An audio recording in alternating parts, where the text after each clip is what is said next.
What's up, everybody? Silverstar here, and today we are presenting a Mekk-Knight deck profile, top 4 for the locals that we went to recently, where I got 4th, unfortunately, but the Colin King himself, Shannon Long, got 2nd place, and he actually commented and said my build was pretty cool, so thought it'd be cool to show everybody else, and, you know, the different types of plays you can probably do with this, but, you know, let's get into the profile.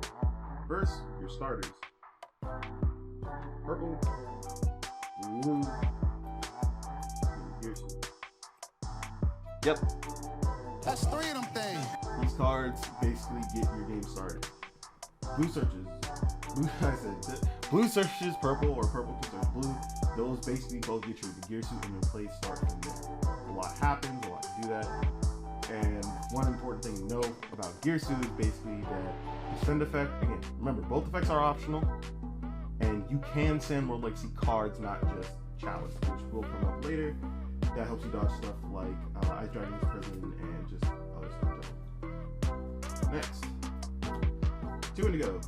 The move man himself. This will basically move you into a winning position. Now, though the effect to just move seems a little, I'd say, underwhelming at first, next, after that, you can just help facilitate your traps. You can move yourself into a better position for next turn. Sometimes just having indigo is enough, and it's a level 8 body, which does matter sometimes. Next is the stop light for red, yellow, and green. Red will stop your opponent's monsters from living, yellow will pause their spells and traps from activating, and green will go get you your resources back from grave. Green I especially recommend now, because you're going to be playing a lot more in the grind game, and he helps you get free resources and just convert what would, I'd say, either be a subpar or weakened board state into just basically free advantage. And you always can, if you use Gear Suit effect, just attack a token, get Gear Suit back, and just do more plays next turn. Next, Chalice. This card is better than I think a lot of people give it credit for. Mainly for its first effect to just send an extra deck monster your opponent's summons. That effect is not used like properly, but against like Zoo or in some cases Dragon Link, this just does a lot. I had to use this against a Erratic Seal, and it actually just helped clear the board a little bit quicker. There are times when it's a bit off, but it's that, and it's a World Legacy card structure, so I don't think it's ever going to be Paper Tops. It's at 1 for a reason. This card is really good. This card is just the Swiss Army knife of I need to do something. It's a free body if you need it. It also helps just bait out things in like lanes at whatever phase you really want. On top of the fact that it's 2600 attack, you literally can just do close to everything. It's basically an honorary Mekk-Knight for how it works and what you need it for. $2. This was originally for the Bird Up matchup. It's not as, I'll say, prevalent where I am now, so it's not as good. But at the same time, this just helps get rid of a monster on field and just set up columns for your Mekk-Knights. I would say that I can replace this back to Gamseal because it doesn't really affect the board as much. I might side this just in case Bird Up, flares back up in the future. But I think for now, Godar is fine, but you can always switch that up. Next, Lancia. Yeah, Lancia is a weird one. Originally, it was just 2 because of another card I played, but I think 3 Lancia is really good for the format right now. Dinos and other cards are like banishing a lot. You can just set Lancia if you just need a column, and even if it does get destroyed, it comes back, so it becomes a free resources. If you play Durandal or any rank 5 like plays, you basically just get free material, bring this back, and you can just bring it back with other cards in the deck.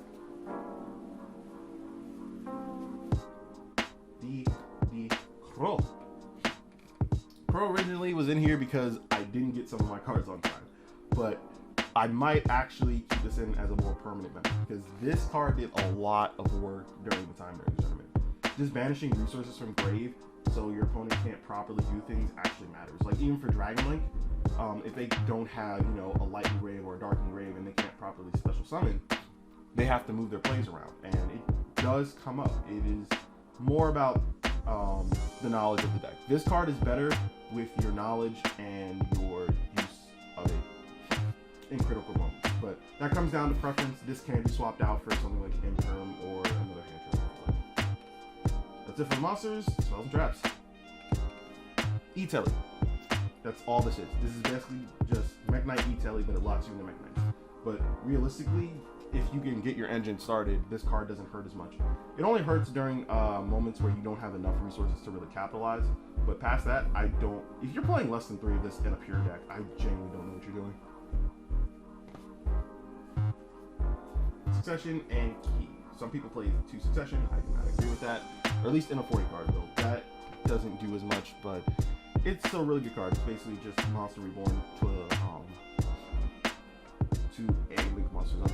And Key. Key comes up a lot. Key is a way to not only get back your Chalice when it's banished, but also get back Mekk-Knight, either for free advantage when you special summon or use Purple's effect.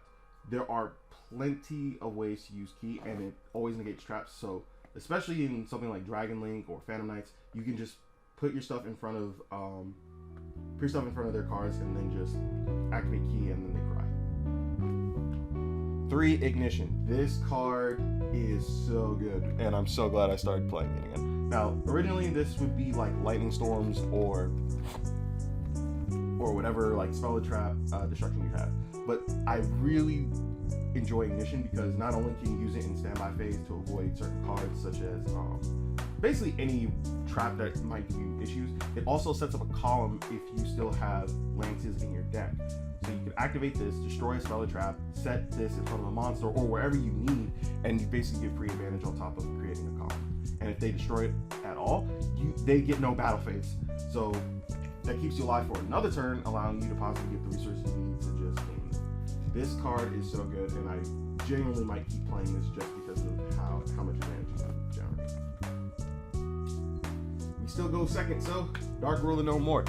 This card is fantastic. I would not play Droplets. Droplets takes cards out of your hand, and in this deck you want as many things in your hand as possible, or at least as many resources as you can keep in your hand as possible. Dark Ruler No More just does what it does. It keeps your opponents effects from activating, it keeps them from just possibly getting more advantage off their monsters.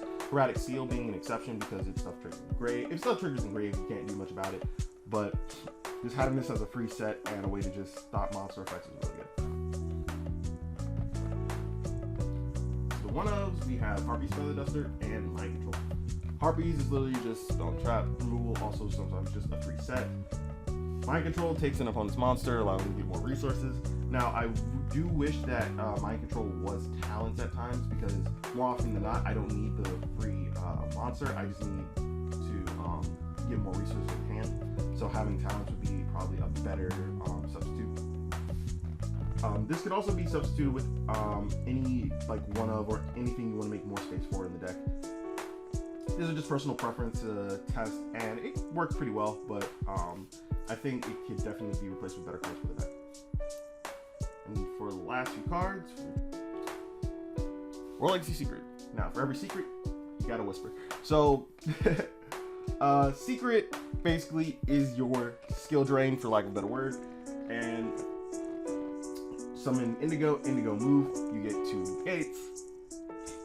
Realistically, you also have, on average, Morningstar, so you have at least 3 negates. So if they mess that up, it's their fault. They need to read. This is also not once per turn, so if you just need to have 2 to, do 3 to 5 negates, it happens. Just get that. Whispers, basically the same thing for spells and traps, but the effect to gain 1,000 attack and defense does come up. Sometimes it helps you go for game, protects you for a turn. It is surprisingly useful. All right, on to the extra deck. Lib is your honorary Mekk-Knight. She does everything. You want to call him? She sets a card. You want to get rid of a card that can't be targeted or destroyed? When she's linked, you shuffle a card back into the deck. This card is fantastic. 3 Morningstar. He is your searcher for stuff in the deck. You can get stuff off of World Legacy cards. So for example, you can discard Chalice or Memory, Whispers, whatever, to get the World Legacy card you need, probably Memory or Secrets. The effect to protect yourself during battle comes up a lot, and that's where Indigo also comes in, because you can move Morningstar himself, either move it down, move whatever. You might lose the extra monster zone, but you definitely at least protect Morningstar, which honestly can help you get through battle phase and just survive the next turn. Sometimes you just need to live, and that's enough. Spectre Supreme and Abramax. These are the two pseudo boss monsters of the deck. Well, this is the actual boss monster, but Spectrum Supreme is still really good. It can be targeted or destroyed if it doesn't point to anything, and it can just attack directly if there's nothing in its columns. It also has a special summon effect from deck if there is something in your column, again, further emphasizing that fact. Abramax is basically, you gotta have to find a way to kill. You have to get enough resources, especially if it's summoned in a certain way. You have to attack them, and even when it does leave the field, if it goes to the grave and is destroyed, you literally just shuffle another card on the field. So it is a great boss monster. I don't think there's anything else that could really replace it with. Such a good card. Next, Dante and Dingirsu. I don't really think much needs to be said here. You play Girsu. Sometimes this is useful for shuffling back Chalice if you can't, if you don't have key, or if you just need to get it back in the deck for some reason. Dingirsu, you can actually hard make him in the deck on top of the fact that it's just a 3 send or just protection. That does come up a lot, especially if you want to protect stuff like secrets and your back row. Like, this card does it all, and I really don't see why you would take these out. You might add more for a package, but you would never really take these out. Next, Inkribo, Link Spider. These are basically for a similar purpose. Basically, get rid of tokens and or just help summon Galatea if necessary. Summon, get rid of tokens. If you play Avram, this card is also really good because you can just summon it. IP. IP is a pretty, I wouldn't say new addition, but it's a pretty good addition to the deck. This will help you if you play Lib, because during your opponent's turn, you can shuffle, summon Abramax or summon whatever. Then your Abramax can no longer be destroyed, so basically their best bet is to find either a non-targeted way of doing it, or finding a way to negate Abramax. And that takes way more resources than it takes for you to summon him. So this card is just good. BLS. BLS is actually a flex spot. I never really summoned him, but I always like him as a card, so I always keep him in. This can be replaced with Access Code and other cards that basically just help your deck. I don't know. I feel iffy about him, but I don't think he's a bad card. If he works for your playstyle, then play him. If he does not, then he's always going to be replaced for something else. And Omega. Omega is funny. Omega is originally there for the Dogmatica matchup. So if they use Maximus, you send Omega and whatever other card. If you need both back in the extra deck, you can do that. If you want to get back other resources, you can do that. Omega is just a good card. And he's also a target for another card we played, but we'll get to that in a minute. Alright, now on to the side deck. Sanctum, one side. Basically, just help tutor outside so your opponent can source something from the extra deck, or just get Lancia out from deck. This card is also just fun to use. The effect also, when it gets destroyed, to destroy a card on the field when it gets popped. Tuna Beer. Yeah, it's weird. It's not as good as it used to be in a sense, but honestly, you can catch people off guard. Some people are playing around it. Other people are trying to pretend like it doesn't exist. This card is good if you draw it, terrible if you draw it late, but you know, sometimes this can just be sided out for something else. I usually side it out for Crow if in the matchup, or just for random cards that I know I don't need. 3 goes in match. This can hurt a lot of decks. I'd say the bigger issue are the top decks right now, because a lot of them can somewhat play around it. But this card is pretty good. If you're going first, you can use Girsu's effect, go through your combo, set this, activate goes in match, response. If not, but yeah, goes in match is good. I might put it down to 2 though. It's debatable right now, but I think it's good. This is a card Shannon got me onto. Soul Drain. At first I underestimated it, thinking it's kind of just an underwhelming skill drain or mind drain, but yeah, no, this card is really good. Next, basically cards that are banished or in the graveyard can't activate their effects. Oh my god. The last 3 cards, the Mekk-Knight staple. 3 Awakening. Wait, what? If this card gets destroyed, banished, whatever you plus, and it's so good. You can summon stuff in the extra deck, so if you're using a random extra deck monster, summon it. In my case, it's Omega. And it's really funny when you get to summon Omega. What I get rid of? Wake it. Oh, what the waking the? No way, bro! That's so BS, dude. All right. Every time. Oh my god. But yeah, if you like the video, leave a like and comment down below. Any questions, comments, queries, quotes, I'll accept them and take them into consideration. So, this has been Superstar from the Ghost Corp, signing off. Peace.